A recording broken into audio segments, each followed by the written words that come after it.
A poor black girl was mocked and told to sing. Seconds later, the entire school went silent. The spotlight was brutal, hot, blinding, and merciless. 13-year-old Avery Coleman stood frozen center stage at Hillcrest Academy, her small frame silhouetted against a sea of polished faces. Over 500 students filled the gilded auditorium. Almost all of them were white. Many were smirking. A few whispered. One laughed outright. Her mouth went dry. Her knees trembled. This was supposed to be a celebration of excellence. A winter showcase featuring the school's best and brightest. But to Avery, it felt like an execution. A moment ago, Savannah Blake, the school's most adored golden girl, had smirked at Avery from the wings, and stage whispered, "Let's see if Scholarship Girl can actually carry a note." The laughter from her circle was low but intentional. Avery heard every syllable. She was never meant to be here, not at this school, not on this stage, and certainly not in the spotlight. Then something happened. Avery closed her eyes, and she remembered. She remembered her grandmother's hands, guiding her through scales in their tiny apartment. She remembered the worn records, the scent of lavender, and the words whispered like a spell. "Your voice is your truth. Sing it loud enough, and the world has to listen." When Avery opened her eyes again, the fear hadn't disappeared, but something deeper had taken its place. Fire. Not the hot stage kind, the kind that starts in your bones. She took one step forward, and then she sang. But before that voice, before that moment cracked the silence, before the applause that would rewrite everything, there was the long hallway to hell that led her here. It started 4 weeks earlier. Avery Coleman had arrived at Hillcrest Academy for the performing arts with 2 pairs of shoes, 1 hand-me-down uniform, and a partial scholarship that her mother called a miracle. It wasn't a miracle. It was earned. Avery had scored off the charts in music theory and vocal placement. The school didn't want her story, though. They wanted her photo for the diversity brochure. Hillcrest sat in the wealthy suburbs of Connecticut, wrapped in ivy-covered stone and 100-year-old pianos. The student body, by contrast, was crisp and cold, like Savannah Blake's voice when she first spoke to Avery during orientation. "Is your mom, like, a celebrity or something?"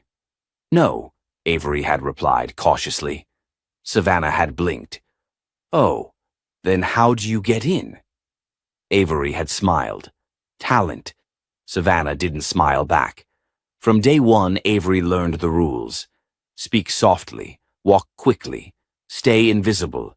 She ate lunch near the art wing with her only friend, Maya Ramirez, a bold theater kid with a mouth too fast for her own good and pink hair that had earned her a dozen demerits. Maya was the one who first warned Avery. "Watch Savannah. That girl weaponizes charm." Avery already knew. She had seen the way Savannah could mock a girl's accent 1 second and get a standing ovation from the faculty the next. She came from a family so connected to Hillcrest, they literally built the Blake Performing Arts Center, the same stage where Avery would soon be standing. The setup began innocently enough. A clipboard left on the music room table, a sign-up sheet for the winter showcase, a highlighted box, vocal solo, cultural heritage category. Avery hadn't signed it, but somehow her name appeared on the list. At first, she thought it was a clerical error, until Maya texted her a screenshot. Savannah's Insta story, a blurry photo of the sign-up sheet, a caption. "Excited to hear some spirituals from our favorite charity case." Avery's chest tightened. She marched to Mrs. Whitaker, the head of the vocal department. "I didn't sign up," she said. Mrs. Whitaker gave her a patient, icy smile. "Your name is on the sheet, Miss Coleman." "But it's not my signature." "Are you accusing someone of forgery?" "I'm saying I didn't volunteer." The teacher folded her hands. "Backing out would reflect poorly on your commitment to our values of representation." The trap was already sprung. Later that afternoon, Savannah passed Avery in the hall and dropped her voice low. "We just want to hear something authentic, you know, from your people." Avery turned, heart pounding, and stared at her. "You think this is a joke?" Savannah smiled sweetly. "Number, I think it's a gift. We're giving you a spotlight."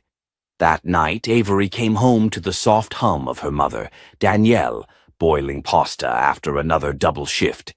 Danielle worked full-time at a local hospital and picked up extra cleaning shifts at a law firm on weekends. Avery almost said something. Almost told her mother about the prank, the forged signature, the showcase, but her mother's eyes were heavy. So Avery said nothing. Instead, she closed the bathroom door, turned on the fan, and sang. It was an old hymn her grandmother used to sing. "Wade in the water." Slow and haunting, she let her voice rise, soft at first, then steady, then strong. The walls of the tiny apartment held her sound like sacred space. Her grandmother used to say the bathroom had the best acoustics and the least judgment. Afterward, she stared in the mirror, voice spent, chest rising and falling. They wanted a show.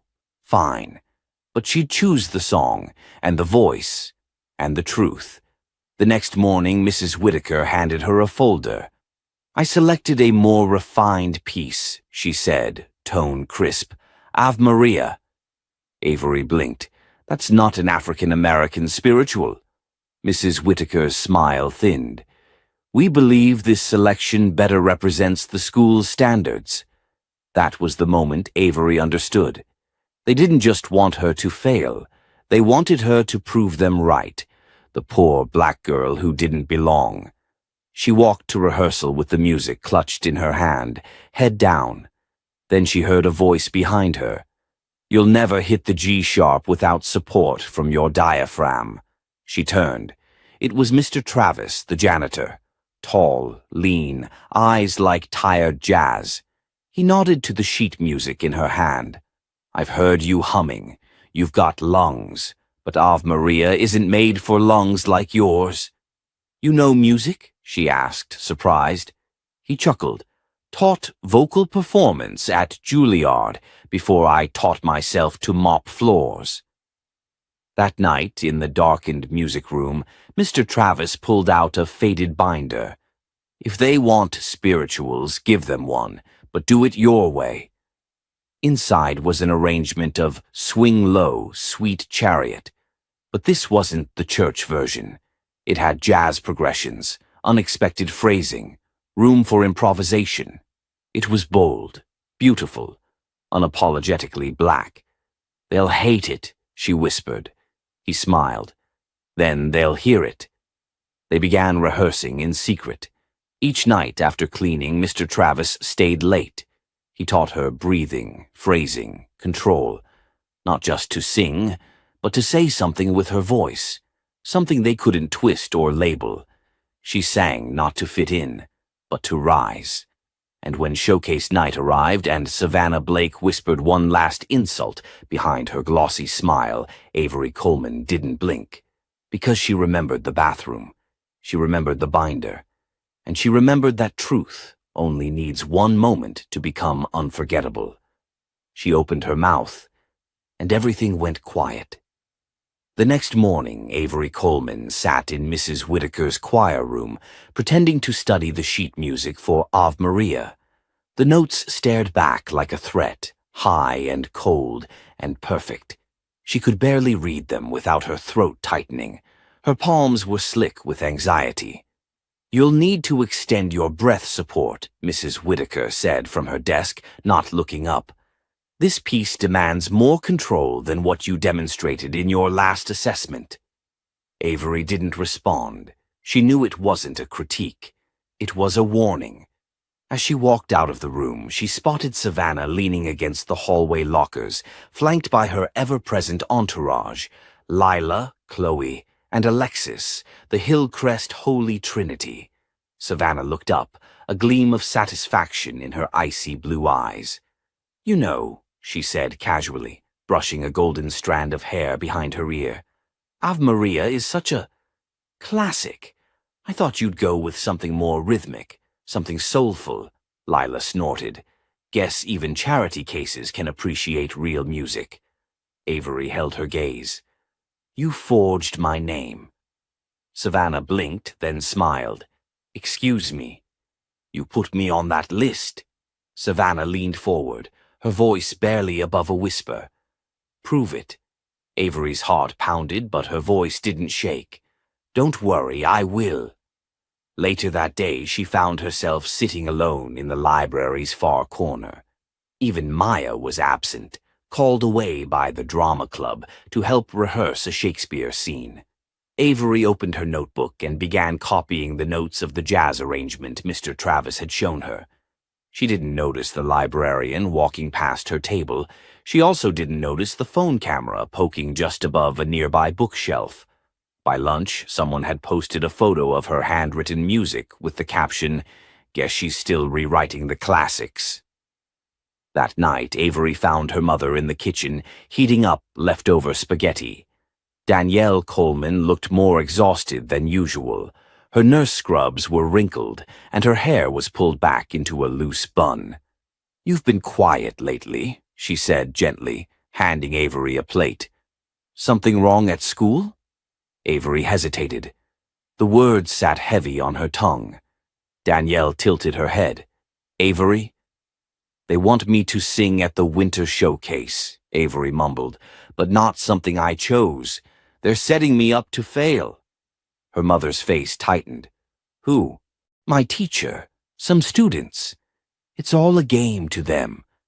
Danielle sank into the chair across from her. "Baby, do you want to back out?" "They won't let me." Danielle reached across the table and squeezed her hand. "Then you make it yours." Avery looked up. Danielle nodded. "They don't get to choose what you give. They don't get to define your talent. You do." Something shifted inside Avery, a quiet click, like something ancient settling into place. The next morning she found Mr. Travis mopping the front entrance. "I want to do it," she said. He didn't ask what. He just smiled and said, "Come find me at 8."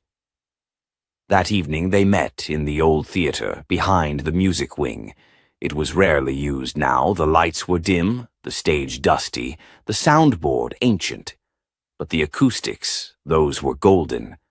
Mr. Travis placed a worn folder on the piano.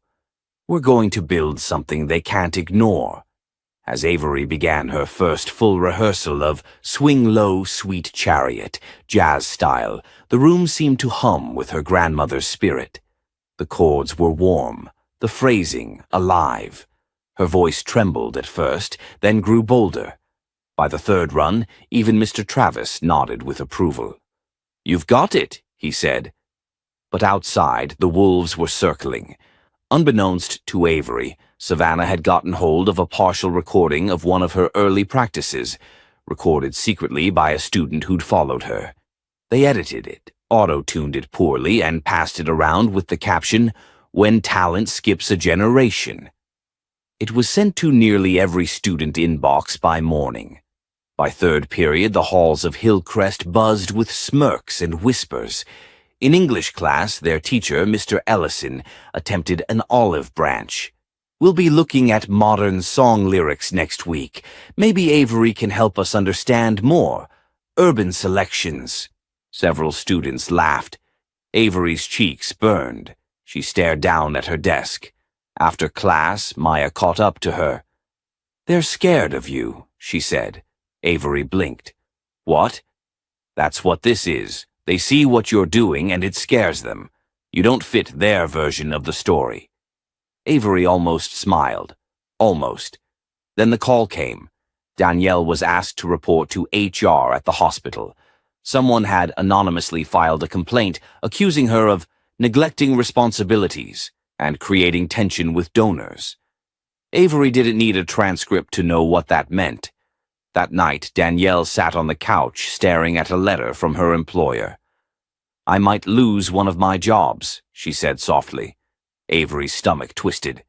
"Because of me?" Danielle looked up sharply. "Because they don't like seeing us stand tall." Avery clenched her fists. At school the next day, Mr. Travis wasn't at the gate, wasn't in the theater, wasn't anywhere. He'd been suspended.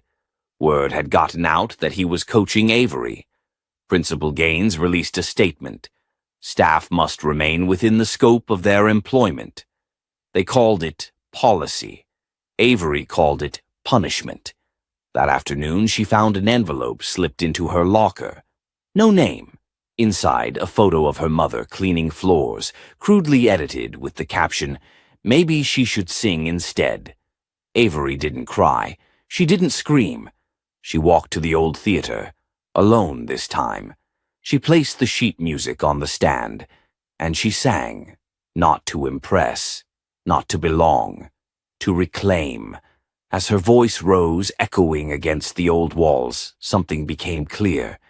This performance would not be about proving her worth. It would be about exposing their fear, and they had every reason to be afraid. Because when truth is set to music, it doesn't just speak, it roars. The door to the old theater creaked open slowly. Avery froze, her hand mid-air above the piano keys. She wasn't supposed to be here, not after Mr. Travis's suspension, not after Principal Gaines made it very clear that any further use of the abandoned space would be considered trespassing. But it wasn't a teacher. It wasn't a student. It was a woman in a dark gray trench coat, heels tapping the hardwood floor with purpose, hair in a sleek updo. She carried herself like someone used to being listened to, confident, grounded, black. "You must be Avery," she said with a half-smile. Avery stood, instantly on guard. "Who are you?" "Serena West, former Hillcrest student, class of 2008. She stepped further in, surveying the dusty rows of empty chairs like a familiar battlefield. Also a Grammy-nominated producer, and, this year, one of the judges for the Winter Showcase. Avery's stomach dropped. "You're judging the showcase?" Serena nodded. Surprised. "I thought Hillcrest only invited their own." Serena laughed, but there was no humor in it. "They think I am. I've spent the last 10 years learning how to make powerful people comfortable enough to forget who I am until it's too late." Avery blinked. "Why are you here?" "Because Mr. Travis called in a favor before they shut him out. He told me about you, and what they're trying to do." Avery's voice trembled. "He's gone. They suspended him." "I know. That's what they do when someone threatens the script." Serena stepped closer. "But we've been rewriting scripts for generations, Avery. You just need the right stage." Avery looked down at her hands. "They're trying to bury me." Serena crouched slightly, locking eyes. "Then it's time to make sure they hear you from underground." She pulled a flash drive from her coat pocket. "This has your accompaniment, professionally produced, layered backing harmonies, custom transitions. It's clean, and it's yours." Avery hesitated. "What if they block it?" "Let them try." Serena stood. "I've got 3 audio techs coming with me. They know exactly how to handle sabotage. Just trust me and be ready." As Serena turned to leave, she paused. "Also, you should know something. You're not the only one they've tried to silence. This school has a long history of it. And we've been watching, gathering." She tossed a folded piece of paper onto the piano bench. A list. Dozens of names. Students, parents, teachers. "We're not just here to see you win, Avery. We're here to see them fall." That night, Avery barely slept. Her mind was a storm, the nerves of performing, the fury of being targeted, the fire lit by Serena's words. She woke early, earlier than usual. Her mother was already dressed, ready to head out for her shift at the hospital. There were new lines around her eyes, etched deeper than any Avery remembered. "You okay, baby?" Avery nodded. Danielle leaned against the doorframe, coffee in hand. "I know this has been a mess. I wish I could protect you from all of it." "You are," Avery said quietly. You always do. Her mother smiled, but her voice caught. No, Avery, this time, you're protecting something bigger than both of us. That afternoon, Avery skipped lunch. She ducked into the school archives instead, a place nobody ever visited. In the back corner of the library basement, past dusty textbooks and forgotten trophies, she found what she was looking for: records of the winter showcase, old programs, black and white photos, newspaper clippings. She opened one from 1967 and froze. There she was, her grandmother, Ruby Morgan, standing at center stage, chin lifted, eyes blazing, in front of a microphone labeled Hillcrest Academy Heritage Fund Concert. But the name of the concert was different back then. Not Winter Showcase. It was called Voices of the Community. Another headline read, Black Students Lead Musical Fundraiser for Scholarships. Her grandmother didn't just sing on that stage, she helped build it. They stole it, renamed it, erased it. Avery's jaw clenched. She took out her phone and snapped every page. When she showed Serena that evening at Harmony Books, a small black-owned bookstore turned community meeting space, Serena whistled. This is gold. They've been erasing our legacy and using our names to fundraise. Around them sat a circle of community members, former Hillcrest students, alumni parents, local musicians, educators. Some older, some young, all listening intently. An older man with a silver beard spoke up. My daughter dropped out sophomore year, said the pressure to conform was like drowning in concrete. Another added, they cut the jazz program the year after I left, said it wasn't aligned with college prep. Avery turned slowly in the circle. They called me a charity case, made fun of my mom, forged my name, changed my performance piece to sabotage me. Serena nodded. And we're going to let the world see it. That night, Avery received a text from Maya. They're giving Savannah the Outstanding Performer Award. It's rigged. They're announcing it halfway through the show so the college scouts can leave early. Avery didn't reply. She didn't need to.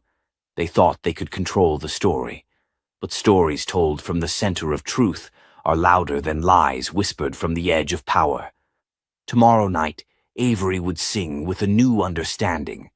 She wasn't just defending herself. She was carrying generations of silenced voices back into the light. And this time, they would not go quiet. The rain came down in steady sheets the night before the winter showcase. The Hillcrest Academy Performing Arts Center glowed like a lighthouse in the storm, illuminated, elegant, and for Avery Coleman, the belly of the beast. Inside, the final rehearsal was chaos. Students hurried across the stage with gowns and instruments. Technicians shouted over lighting tests. And near the side curtain, Savannah Blake stood like a queen, overseeing her court, crimson dress shimmering beneath the lights. Her lips curled when she spotted Avery walking in. I hope your voice is warmed up, Savannah said coolly, brushing imaginary lint from her sleeve. They say the acoustics are unforgiving. Avery didn't flinch. Guess we'll both find out. Savannah leaned closer. Oh, by the way, they've moved your performance. You're now last, after intermission. Avery blinked. They told me I was 7th. Yeah, well, the program changed, Savannah said sweetly. You know how they want to end strong. Maya rushed up from behind the curtain, her face pale. They just posted the lineup. She's not lying. Avery swallowed hard. They're burying you, Maya said in a whisper. Most of the college reps will be gone by then. Avery stared out at the rows of empty seats. Her chest tightened. They can move me. They can twist the schedule. But they're still gonna hear me. Backstage, Mrs. Whitaker handed out final folders with sheet music and backing tracks for the tech team. When Avery opened hers, her hands froze. Her track, gone. In its place was a single note. Audio file corrupted. Prepare to sing a cappella. She looked up. Mrs. Whitaker wasn't even looking at her. Avery approached. My track. It's missing. Mrs. Whitaker's expression remained neutral. Technical difficulties happen. I hope you've prepared. Avery clenched the folder. You think you're being subtle, but you're not. Mrs. Whitaker finally looked at her, eyes cold. Hillcrest expects excellence, Miss Coleman. If you're not ready, no one forced you to sign up. I didn't sign up, Avery snapped. And yet here you are, the teacher replied, turning away.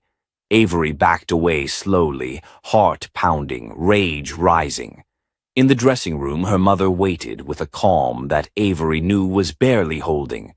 Danielle stood in front of the mirror, gently pinning Avery's curls away from her face. I was stopped at the door, she said quietly. Security said I wasn't on the list. What? Avery turned. But you had a ticket? Danielle gave a thin smile. A nice woman in a silk blazer overheard and stepped in, said she was on the board, told them to let me through. Avery blinked. What woman? She didn't say her name, but she had a face like she'd seen more than she ever admitted out loud. Just then, Serena burst into the room, voice low but urgent. You're not gonna believe this. They tried to lock our team out of the sound booth. Avery's eyes widened. Did they succeed? Serena smirked. Not quite. One of my producers sweet-talked the lead tech. We're in, but your slot's confirmed as the closer. They want to make sure the spotlight burns out before you speak. Avery felt her breath catch. Serena moved closer. You have a choice. We can still leak the sabotage, call it out before the show. I've got reporters ready to run with the story. No, Avery said quietly. Not yet. You sure? They need to see it happen, hear it. I want the lie to collapse under its own weight, on stage, in front of everyone. Serena nodded. Then let's make it unforgettable. At 6:45, the audience began to fill in. Donors, parents, local media. The Blake family took their front row seats. Savannah's father, Everett Blake, the school's largest benefactor, whispered confidently to Principal Gaines, who stood with an unnaturally stiff posture. At 7 o'clock sharp, the curtains rose. Avery stood behind the velvet folds, clutching her grandmother's brooch. Maya squeezed her hand once, then disappeared into the wings. The show rolled forward. One by one, students performed. Classical violinists, operatic duets. Polished, stiff, clean. Donors clapped politely. The judges scribbled notes. Serena remained stone-faced. At 8:15, Savannah took the stage. A hush fell. She sat at the grand piano, adjusted the mic, and launched into a piece no one expected. A crude mashup of spirituals, gospel, and blues riffs, but stylized in caricature, overdone swing rhythms, exaggerated inflection, deliberate mimicry. Avery watched in horror. She was mocking everything, every note, every tradition. By the end, some of the audience stood, applauding. Savannah beamed. Then Principal Gaines stepped forward. We don't usually announce awards until the end, he said with a smile. But this year our judges were so impressed, they insisted on early recognition. He turned to the audience.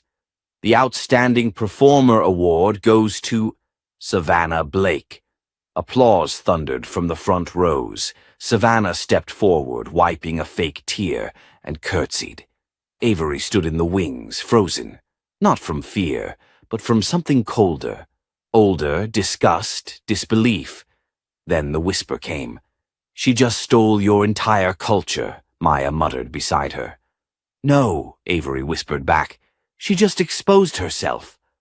As the intermission began and guests started trickling toward the lobby, Serena rushed to Avery's side.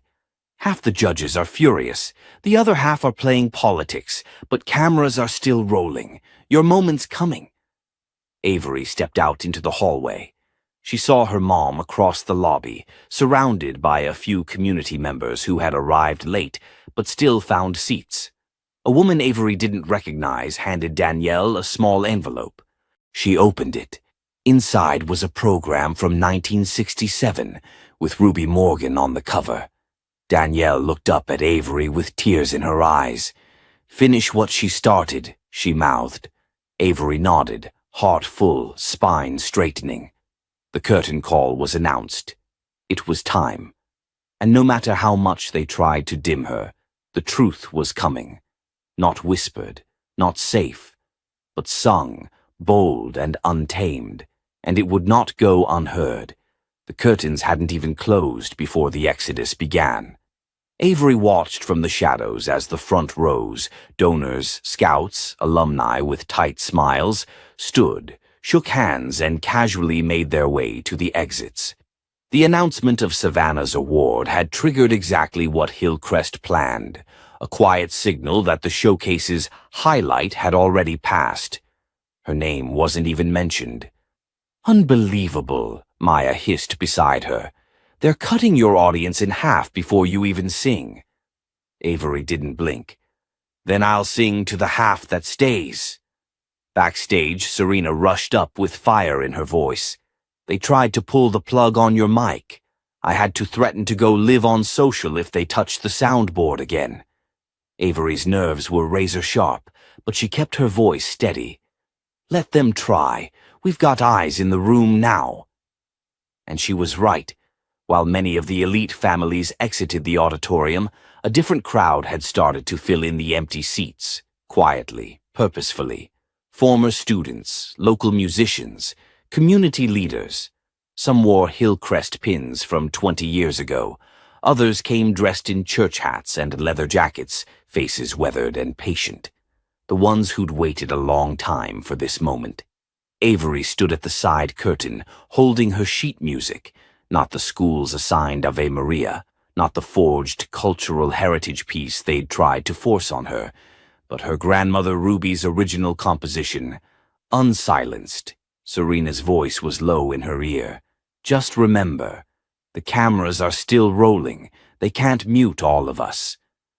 Across the wings, Principal Gaines stood with arms folded, watching her like a chess piece he couldn't control. Mrs. Whitaker whispered something into his ear. He gave a slow nod and walked off stage. Avery stepped forward. The lights dimmed. A hush fell. The MC returned to the microphone. "Our final performance tonight comes from Avery Coleman. She will be performing." There was a pause, confusion. A glance backstage. Then the MC cleared his throat. "She will be performing a piece of her own choosing." Avery walked into the light. She didn't look at the judges. She didn't look at Savannah, who sat frozen in the front row, expression unreadable. She looked straight ahead, at the darkness where her community sat, the ones who weren't invited but came anyway. The spotlight hit her. She adjusted the mic. Then she paused. "I was told my track was corrupted," she said, her voice carrying evenly across the auditorium. "So I'll be singing without accompaniment. I hope that's acceptable." A few murmurs, one clapping sound from the back. She closed her eyes, breathed in, and began. The first notes were quiet, almost fragile, a melodic line threaded with memory. The lyrics, simple at first, grew in complexity, layering meaning on top of sound. Unsilenced was unlike anything Hillcrest had ever allowed on its stage. It wasn't sanitized or polished, it was raw. Grief twisted into resolve, pain laced with pride. And underneath every note was the voice of Ruby Morgan, a woman silenced in her time, now rising through her granddaughter's breath. Avery reached the chorus. Her voice soared, not pitch-perfect in a technical sense, but alive. It cut through the air like truth does when spoken plainly. And then, twist. Halfway through the performance, as the second verse built, the speakers cracked. The mic flickered. Then, dead silence. Feedback. Static. The sound cut out entirely. For a second, the entire room held its breath. Avery didn't flinch. She kept singing, her voice now unamplified, but stronger, resonating off the walls like gospel sung in a hardwood church. She stepped forward, past the edge of the spotlight. She didn't need the mic. And slowly, one by one, audience members began standing. Not clapping, not cheering, just standing, silent, respectful, bearing witness. Even the judges froze. Serena leaned back in her seat, her arms folded, her eyes glistening. "She's taking it back," she whispered to no one in particular. From the side of the stage, Maya watched in awe. Backstage, Principal Gaines was on the phone, hissing into it, "Get it back online now. I don't care how." But it was too late. Avery's voice filled every inch of that space, and when she reached the final line, "I am not your silence. I am the sound you tried to bury." She held the last note for 6, 7, 8 seconds. When she finished, the auditorium was still, and then the clapping began. Not from the front rows, from the back, then the sides. Then, like a wave, it rolled forward, a standing ovation, except for Gaines, Whitaker, and the Blakes, who remained seated, arms folded, faces tight with fury. Avery bowed once, then stepped off stage. Behind the curtain, Serena met her with an embrace. "You just detonated every lie they built." Avery breathed hard, chest rising and falling. "Now what?" Serena's eyes sparkled. "Now, we watched them scramble." Because somewhere in that crowd, a Hillcrest student had live-streamed the whole thing, and the internet was already deciding who the real performer of the night was. The next morning, Hillcrest Academy woke up to a storm it couldn't contain. By 7 a.m., the performance video had hit 2 million views. By 8 a.m., Unsilenced was trending on every major platform.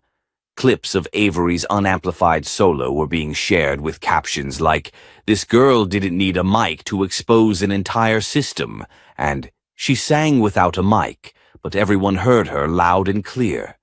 National news outlets picked it up by lunch. Principal Gaines stood in his office, face pale as his assistant frantically tapped away at a tablet. "They're tagging the school account in everything," she muttered. "Students, alumni, faculty, even a few celebrities are chiming in." Gaines yanked the blinds shut. "Get me legal. Now." Meanwhile, Avery sat quietly at her kitchen table, watching her phone buzz like a ticking time bomb. Her mother stood behind her, one hand on Avery's shoulder, the other clutching her coffee mug like it was an anchor. "You sure you're ready for this?" she asked. Avery nodded.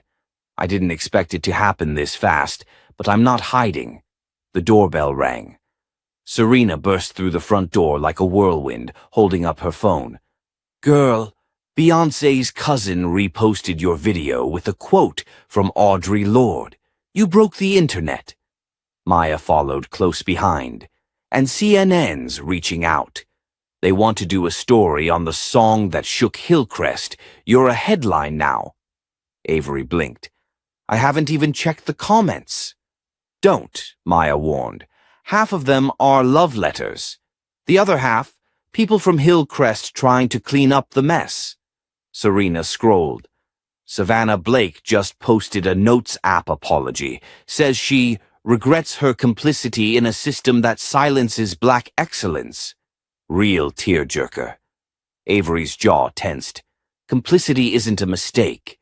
It's a choice," Serena grinned. "And yours is the one they'll remember." But even with the growing support, the backlash started brewing just as fast.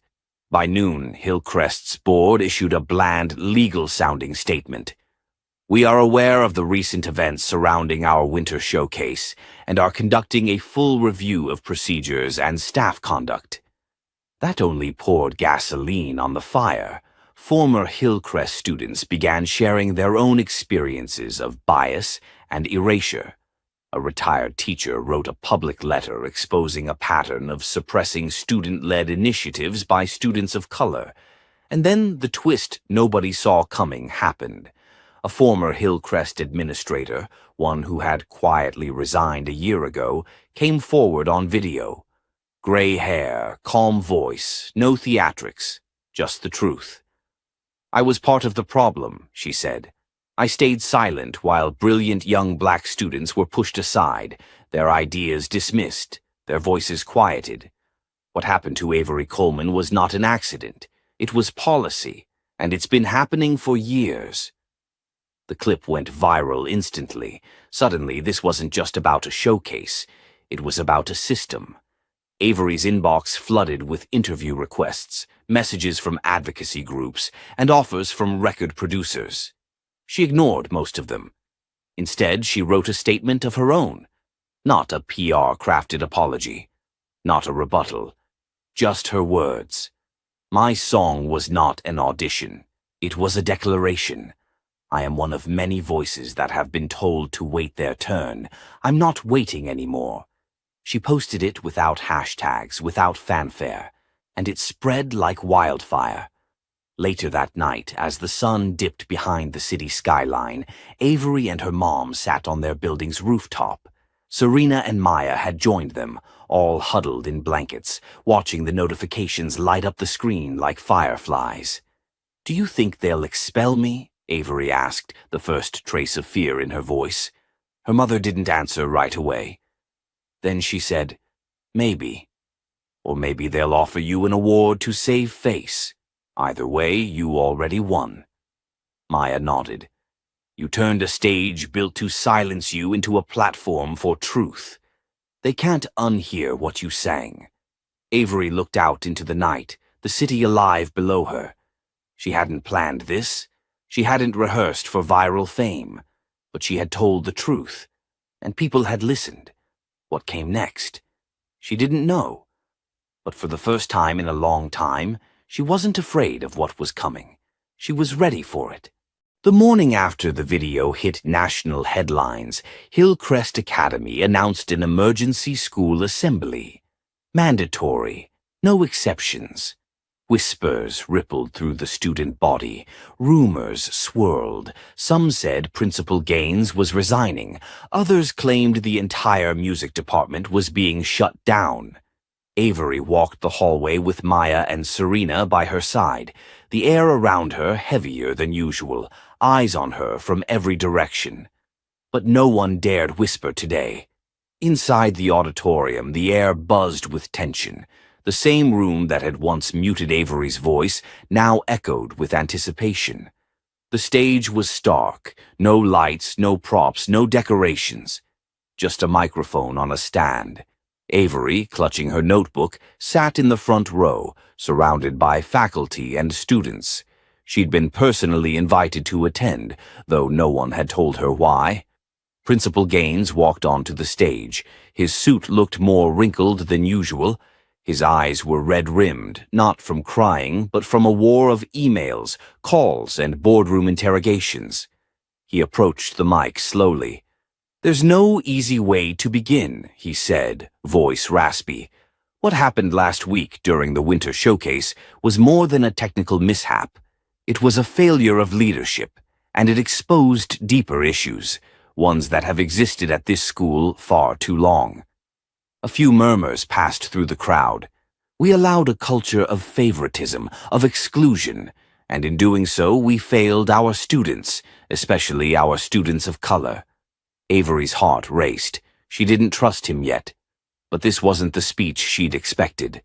"Effective today," he continued, "Ms. Dalloway has been removed as head of the music department." A stunned gasp swept the room.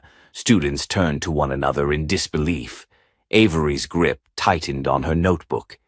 An independent review of Hillcrest's performance practices has also begun.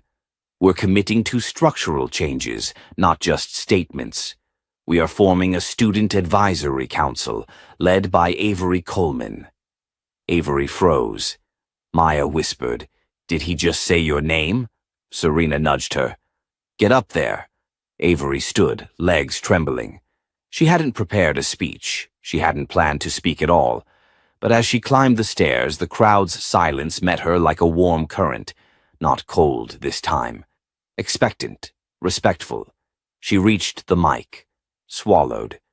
"My name is Avery Coleman," she began, "and for most of this school year I felt invisible, like my voice didn't belong in these halls.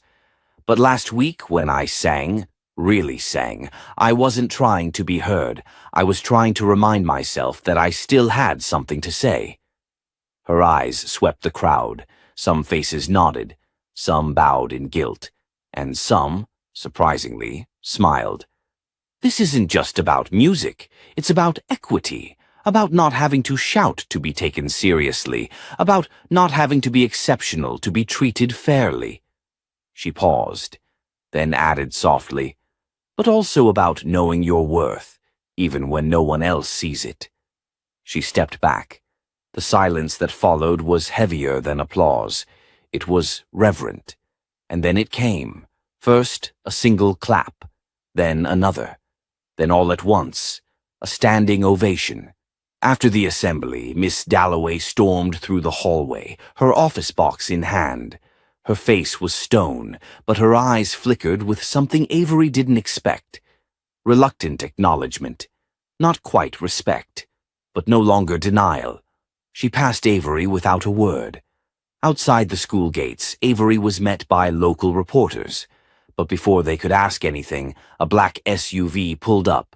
Out stepped a tall man in a charcoal suit, his posture precise, energy calm but powerful.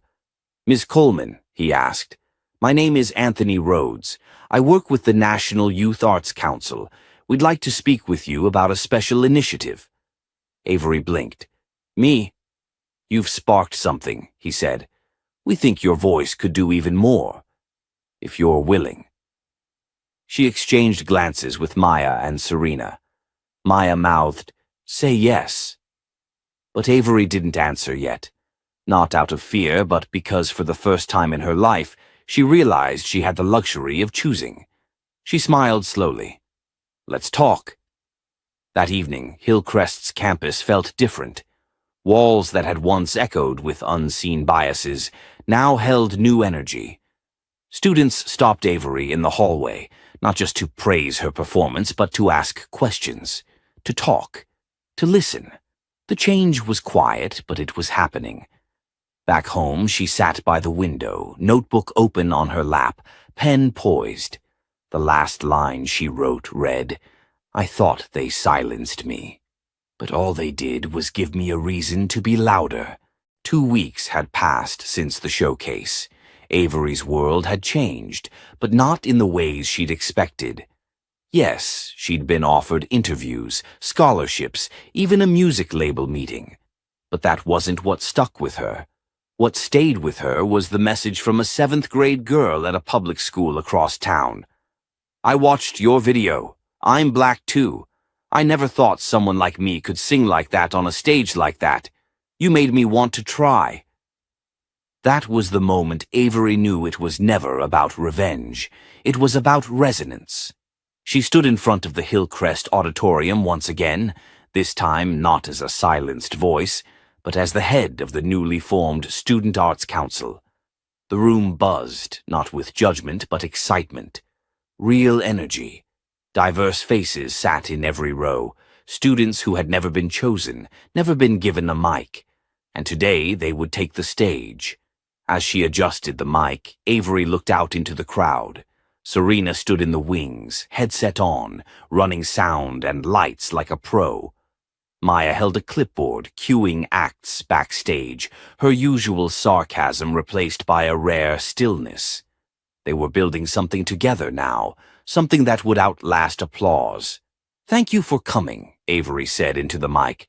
"Tonight's not a showcase, it's a reclaiming. This stage doesn't belong to one voice anymore. It belongs to all of us." The lights dimmed and the first act stepped onto the stage, a shy Filipino boy with a ukulele. Avery slipped off to the side and exhaled. For the first time, she wasn't nervous. She was proud.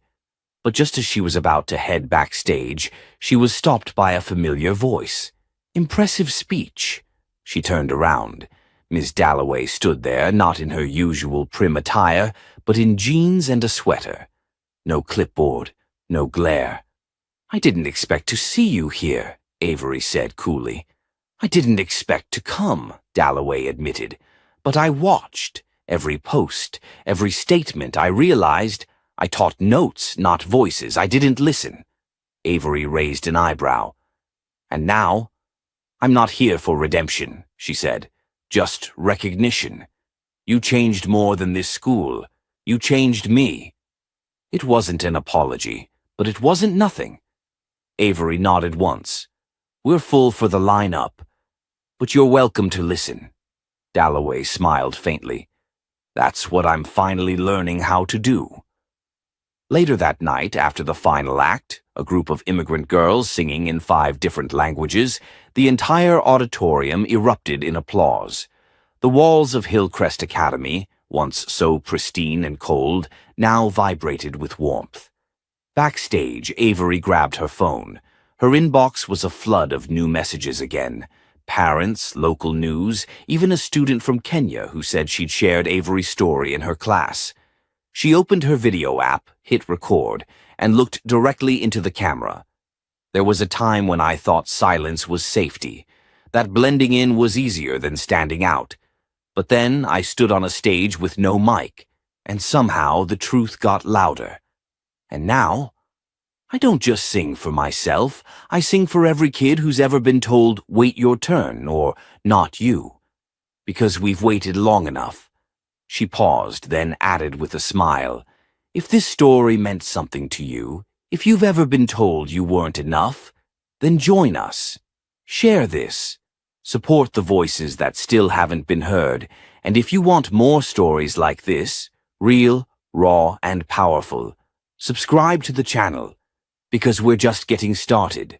She hit upload. The night faded into morning, but Avery knew this wasn't the end. It was a new verse in a much bigger song, and this time the world was listening.